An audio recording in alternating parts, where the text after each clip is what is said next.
The following is a Comfortably Zoned Radio Network production. Jerry Feitelberg. That's me. How you doing, Ralph? That's you, and this is me, Ralph Tyko, with the Comfortably Zoned Radio Network. And we have a kind of an addition, if you will, to our long-term now. It's getting to be 5 or 6 months where the three of us, Nancy Finley, Jerry Feitelberg, and I, have really had the privilege of breaking down their history. And I want to thank you, Jerry, for being a part of it. And not only history, but we talk present and future as well. And with the A's, their present is very interesting. Let's put it that way. It's Saturday, and it's what, the 13th of April, 2000. Today is Friday. Oh, it's Friday. Friday the 13th, Ralph. Friday the 13th. Okay, 2018. From your standpoint, how do they stand today, and how do you think the rest of the season is going to go? Well, the first 2 weeks of the season have been very, very interesting for the A's. The pitching bright spots have been shocking, although the record is sparkling 1.74. And in his last game against the Dodgers, he gave up 2 home runs to start the game, but settled down, went 5 innings, and the A's offense didn't do anything to help him out. So he took the loss, the second loss of the season, and he lost his first loss was the second game of the season when he lost to the Angels 2-1. But he's been very effective, and he's a bright spot in the rotation. The other fellow that's doing real well is Andrew Triggs. He's gone at least 5 innings in both of his starts, and he's starting tonight in Seattle against the Mariners. And if he continues to pitch well, that'll be a bright spot. The rest of the rotation is, as we have said, questionable. And Daniel Migden picked up a win in Los Angeles only because the A's bats came alive and they scored 16 runs and pounded out 21 hits Wednesday night in L.A. Migden did go 5 innings and he gave up 2 runs and I think 7 hits. So he was pretty effective. And I think if he can be a 500 pitcher, they'll be happy. Yeah. Kendall Graveman has been not so good in his 3 outings, and I can't think of the other starter at the moment. Kendall Graveman is Graveman, Mania, Triggs, Migden, and the 5th starter was Gossett, and he's sent down to the minor leagues. And they're going without a 5th starter until Trevor Cahill gets called up on the 17th. So they have Kendall Graveman has been a disappointment. He's made 3 starts, and he hasn't pitched well. He's given up 4 runs in each of the 3 starts, and he's 0-2 to start the season. And his earned run average is around 9.75, which is not very good. So they're waiting for a turnaround from this guy, and the sooner the better. And if they can do that, they'll have 3 adequate pitchers, 1 so-so pitcher, and the 5th pitcher, whether it be Cahill or maybe Brett Anderson down the road, the lefty that broke in with the A's many years ago, remains to be seen how the pitch team's going to hold up. Well, speaking of breaking in with the A's, you mentioned Cahill, who was a real prospect with them back, as was Anderson, and injuries kind of got the better of them or the worst of them. Yeah, Cahill was traded to the Diamondbacks, and I don't know if he was as effective with the Diamondbacks, and he bounced around. He landed with the Cubs in 2016. He was in their bullpen, and he earned the championship ring with the Cubs. And so he's resuscitated his career, and the A's still think he's got something left in the tank, and he'll have an opportunity to prove himself when he comes back on the 17th. And the same thing for Anderson. The last time I saw him pitching, he was pitching for the Dodgers. I don't know if he was on the roster last year, but he was with them in 2016. And he, too, was inconsistent and couldn't hang on with the club. So the A's, because of their payroll or for whatever reason, like reclamation projects, and they're hoping to get some mileage out of these guys that don't cost them a lot of money. Okay, now let's talk some bright spots. Offensively and defensively, maybe especially defensively, Matt Chapman, third base. Wow, what a start he's had. Yeah, he's hitting about 375. He's got 3 homers, knocked in runs. He's fielding everything. He's like a vacuum cleaner at third base. Made a terrific running catch, catching a foul ball, leaping over the tarp to get it. A la Josh Donaldson, who did that a few years ago. Mm-hmm. And he did make an error, and I think it was in the Angels game when the A's lost that one 13-9. I think he made an error that game. But speaking of the Angels, we have to make note of their rookie two-way player, Ohati. Shohei Ohtani. Ohtani. And he is everything that has been advertised. He started 2 games, both against the A's, and he won the first game, and he won the second game. In the second game, he was perfect until the 7th inning, and he gave up a single in the 7th inning, and they took him out at the end of 7th. But if you look at, he retired the last 9 batters he faced the first time he faced them, and then he retired the first 18 batters he faced in the game. If you put together that, it's 27 outs up and down. He would have pitched a perfect game, but it was spread over 2 games. And he looks so confident and so consistent in his delivery. He is absolutely a gem, and that's just pitching-wise. Hitting-wise, he's arguably off to a better start than pitching. And on the base paths, yesterday I saw him in a highlight going first to third. He's got incredible speed. This is very exciting for baseball. There's nobody like him in 100 years. It's been since Babe Ruth. There's been no one like him. He has 3 homers. He had a triple in the game last night, and I think the Angels are now 11-3 to start the season. They're after a very, very good start. And Ohtani, when you look at his pitching motion, he throws 98, 99, 100 miles an hour with very little effort. Doesn't look like he's working very hard at all. He's got a wicked splitter that keeps the hitters off balance, and he's the real deal so far. And I hope the Angels have a problem. How do they use him? As you know, he hits from the left side, so that means he's going to be hitting in the DH slot a lot more than the right-handed batter. But the Angels are playing Albert Pujols at first base, and Albert's feet are kind of bad. He had the plantar fasciitis, I think, a couple of years ago, and running is kind of hard for him. He's also 38 years old, and they want to keep his bat in the lineup. So Pujols has been playing a lot of first base, but I know the Angels want to have him in the DH, and when he DHs, Ohtani can't. They don't want Ohtani at a position, although I think Ohtani played a position in Japan, but they don't want him out in the outfield kind of diving for balls or anything like that. They don't want him to get hurt that way. Hey, it's one of those problems that a team loves to have. Somehow down the line, they'll both get in their at-bats, both Pujols and Ohtani. It's the way it goes. It's a long season. By nature of the beast, Pujols is going to get hurt more. He's, 32, 33 at this point? 38.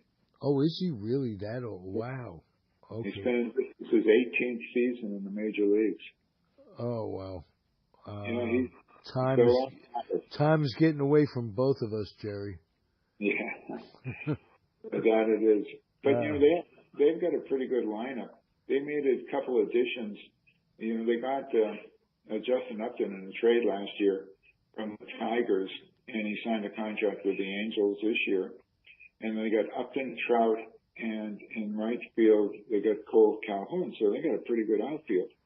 Then they added Ian Kinsler for second base and Zach Kozak for third base.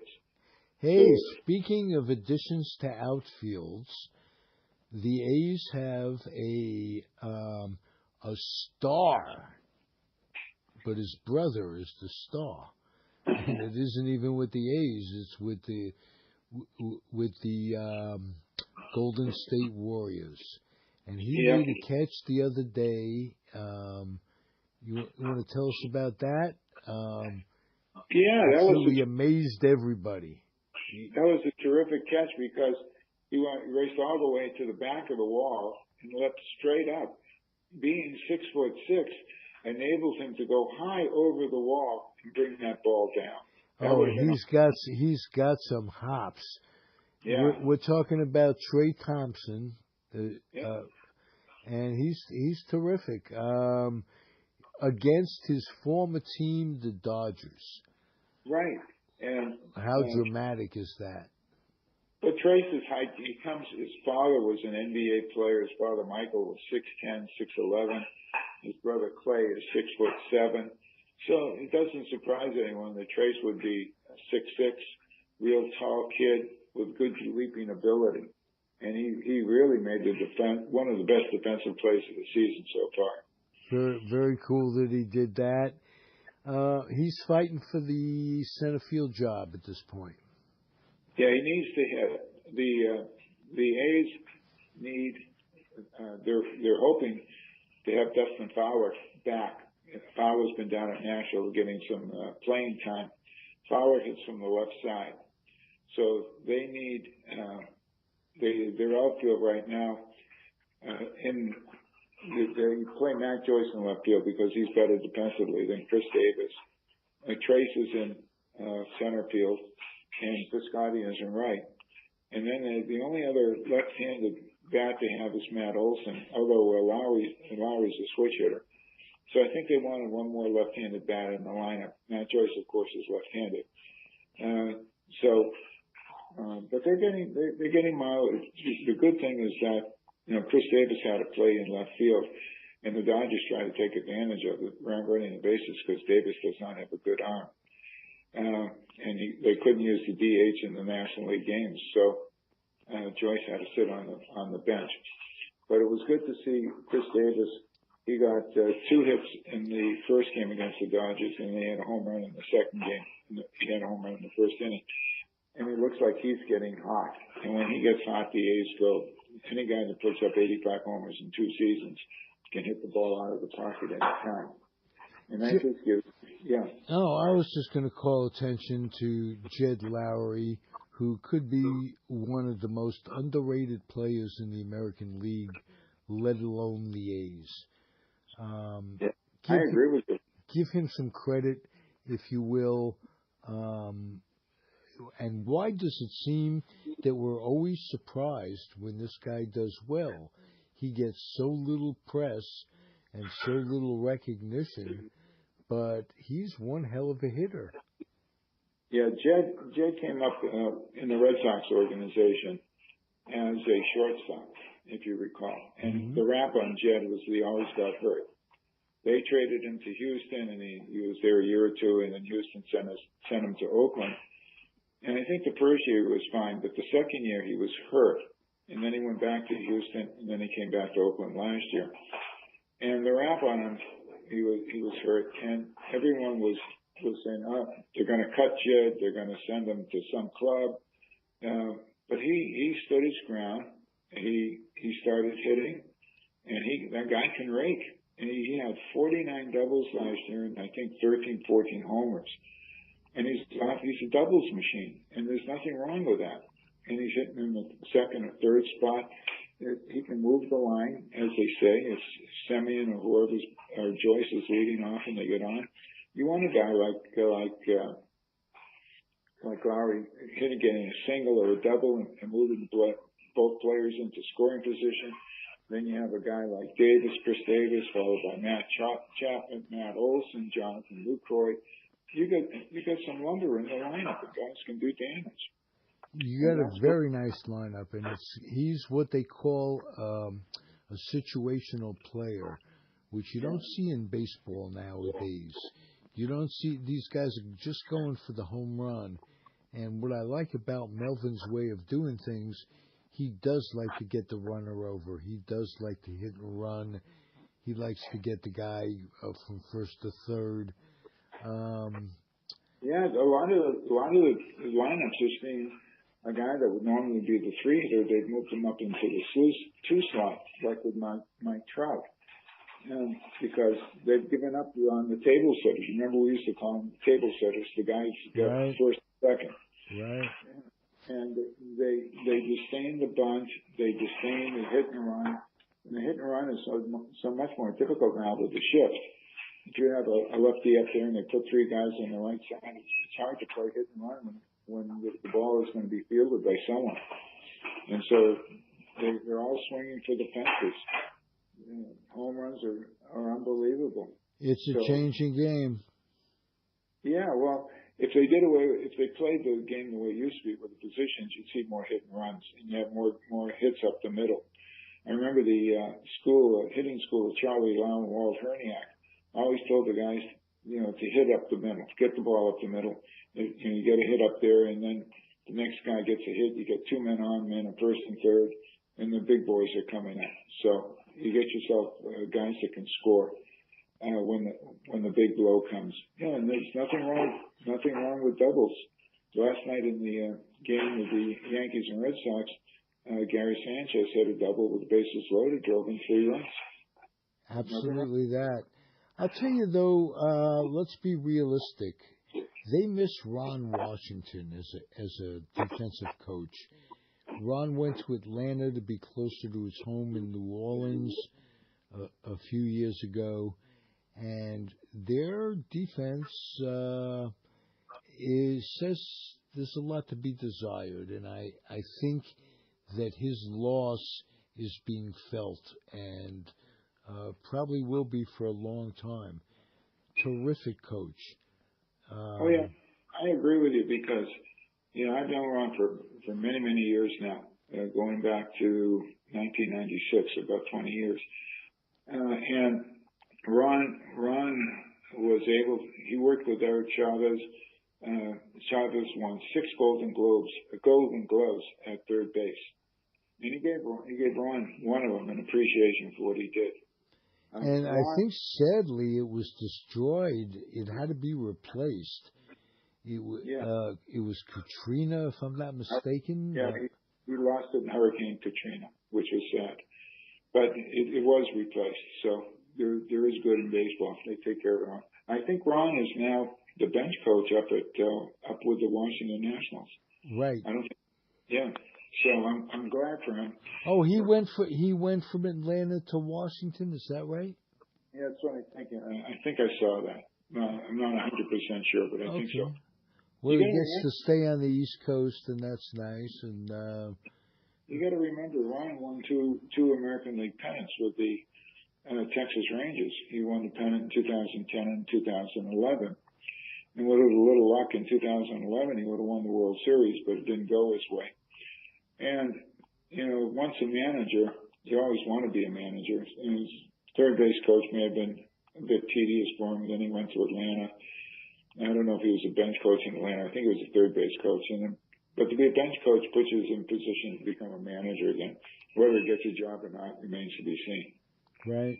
Well, a lot of guys get second chances, and a lot of it, the guys who get second chances don't generally have his complexion. I'm going to tell you a baseball story about Ron Washington. Okay. And this happened the first year that I was doing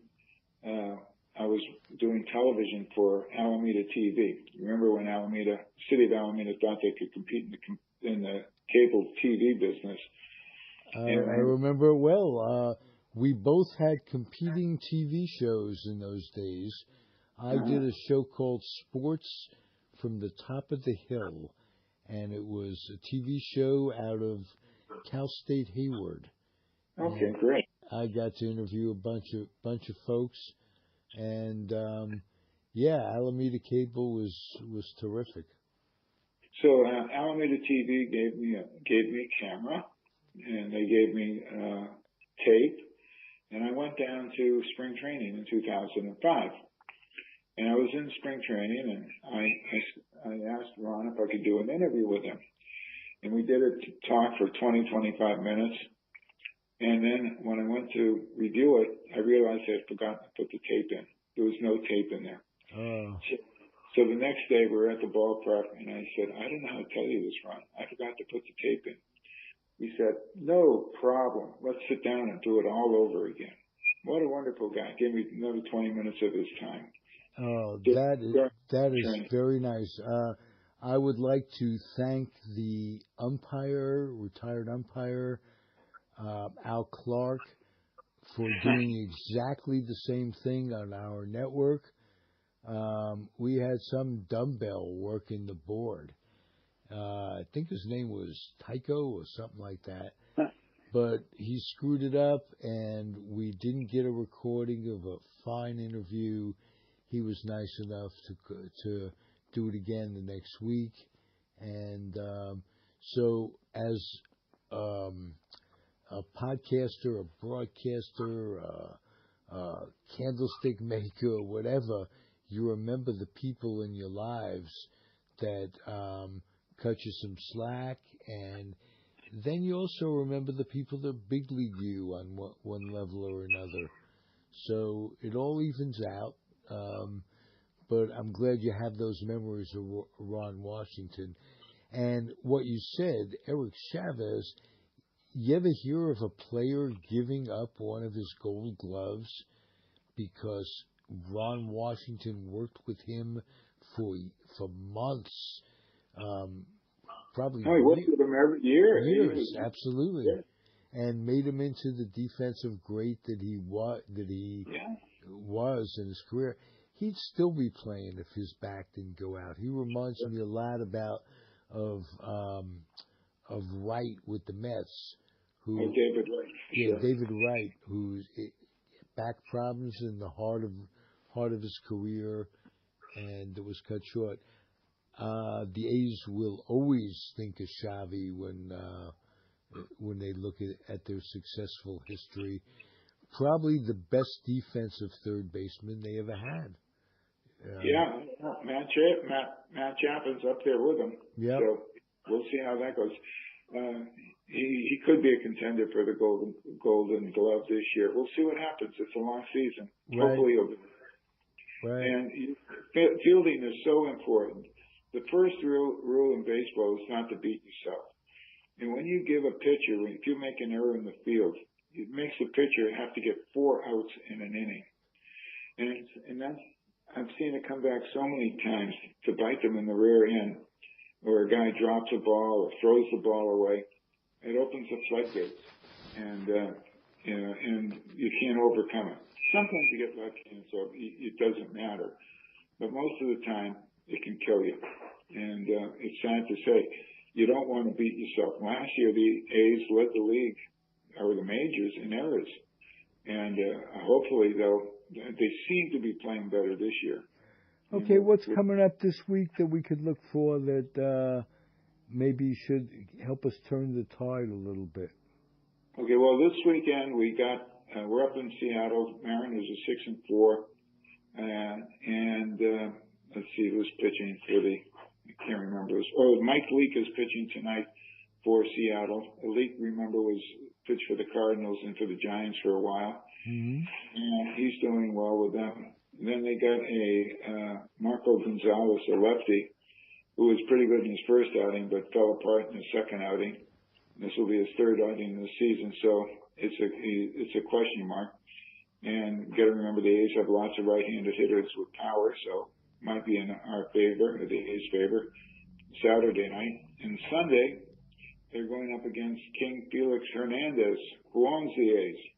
He's faced them 46 times and has a lifetime record of 25-9. Whoa. Yeah, he owns them. And any time you can beat King Felix, it's a feather in your cap. Then the A's return home to face the White Sox for 3.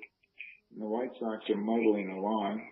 They've got a lot of young talent, but I think their pitching is suspect at this point in time. And then after that, next Thursday, they have an off day. And then the Boston Red Sox, with a sparkling 10-2 record, come into town to face the A's for a 3-game set starting on the 20th. So, hey, Jerry, whatever their record is on the field, the A's will continue to have at least a top 5 broadcaster in baseball in Ken Korak. And he's been a friend of the show for many years, my acquaintance in baseball for some 35 years. And I just listening to him make that call where Thompson goes up and Rob's Pujols, Puig rather, of the Dodgers of a home run. His call was absolutely fantastic. He's the most consistent, interesting announcer in baseball, as far as I'm concerned. At least right up there with the best of them. So, kudos to the A's announcer, Ken Korak. I told Ken many years ago when he was working with Bill King and with Vince Contronio now. I told him that when I listen to the game, he never sounds stale. Everything sounds fresh and brand new. And that is so important because if you listen to some of these guys, they drone on and on and on. You tune them out. You don't know what's going on. But with Ken, he makes it exciting, and he's really good. And you talk about underrated guys like Jed Lowry. I guess Ken is the Jed Lowry of broadcasting. He is so good. And the unfortunate part, you know how the San Francisco Giants, they'll put John Miller and Dave Fleming on TV from time to time. And they have a great chemistry with Krukow and Kuiper. But the A's don't mix it up. The A's have Glenn Kuiper and Ray Fosse handle the TV, and then on radio it's Contronio and Korak. And a lot of people will listen to those guys in their radio, but they don't know what Korak looks like. They have no idea what he looks like, or Contronio, because they're not doing TV. Occasionally they'll take a picture in the radio booth. But well, guys, in a sense, that's okay because it's a throwback to old radio, and the job in broadcasting is the radio job. To be able to describe a game without benefit of the picture sure. is absolutely terrific to just listen to them, and I'm just grateful that it's he on the radio rather than Fosse, for instance, who's much more well suited to announcing television. Yeah, he's an analyst, and Ray is so good. I've talked to Ray after some of the games, and I said, "Well, so and so had it going." He said, "He knows every pitch. If it's a 2-seamer, 4-seamer, splitter, cutter, changeup, he knows. To me, it's just a line coming in off the pitcher's hand, but he knows what's kind of happening, and he can diagnose it, and that's why he's so good." Absolutely. Hey, special thanks. Last week we had Andy Dolich as a guest, and next week we have a good possibility. Nancy's going to bring back Andy Dolich and complete the conversation, ask him some questions that she didn't get a chance to ask and get some clarification. So we can't wait to listen to him next week. And you'll be back with us, Mr. Feitelberg. Yeah, we'll be. Next Thursday's an off day. No baseball conflict. Beautiful. Thank you, sir. My best to you and your lovely lady who was ill the other day. I hope she's better. She's better. She had a problem with her eye, had some pain in her eye, so we went down to the ophthalmologist. Yesterday was just a checkup, but the doctor she went to her endocrinologist. She's been going to the guy for 35 years, but he was so far behind, it was unbelievable. We had a 20 minute after one appointment, we didn't get out of his office for 3:30. Oh wow. Brutal. Well, I'm glad she's recuperating, and I want to thank you for your contribution, and thank everybody for listening.